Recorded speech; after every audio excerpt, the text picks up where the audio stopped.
पीराणा रस्तो छो रोकियो अथई?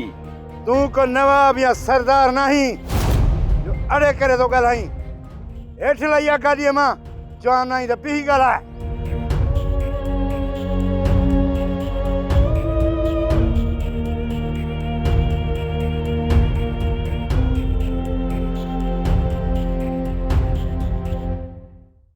ॿुधाए मसलो कहिड़ो अथई? तू को ज़िले जो डिप्टी कमिश्नर आहीं छा? खुली कचहरी लॻाई अथई जो असांजा मसइला तूं हल कंदे। करम खान तूं रुगो इहो ॿुधाए त उस्ताद साबूअ खे धक तो छो हणाया?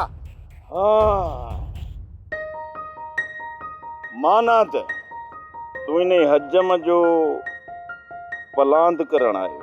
ही त असांजे राज जो राधो आहे, पर बच्चल खान जे ॻोठ जे कुत्ते खे बि तो पथरायो न, उन जो पलांद कंदो मैं। मता तुझे मथे में हवा भरियल हुजे, तोखे ख़बर न आहे त पीराणो खणे जंहिंजो पेर तंहिंजो ख़ुदा करे खैर। अरे ॿुधो था, ही असांखा पलांद करण आया आहिनि। ये ॾंद ढक, ये ॾंद कढी मूंखे न ॾेखार। उस्ताद साबू ॿुधाए तोखे कंहिं धकायां? पीराणा खान हे टई बीठा आहिनि, हे चिॿो बूथ कयूं, हे टई हा जन मूंसां जेके विड़िया आहिनि। ऐं हा करम खान तोखे वारनि खां वठी धिको ॾिनो न? न करम खान मूंखे धक न हयो हो। ऐं असां करम खान खे धक न हणंदासीं।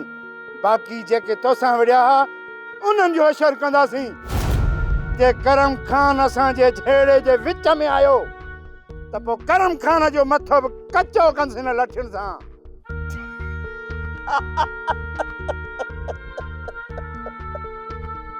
करम खान जे कहर खां तोखे रब बचाए पीराणा, पर प्रकार अहिड़ा अथई जो बचंदे कोन। अरे ॻाल्हि ॿुधो, हिननि खे कुटे ऐं खंभे खणी चो पंगुले ते जेको के हिन जूं टंकूं भञी अचिजो।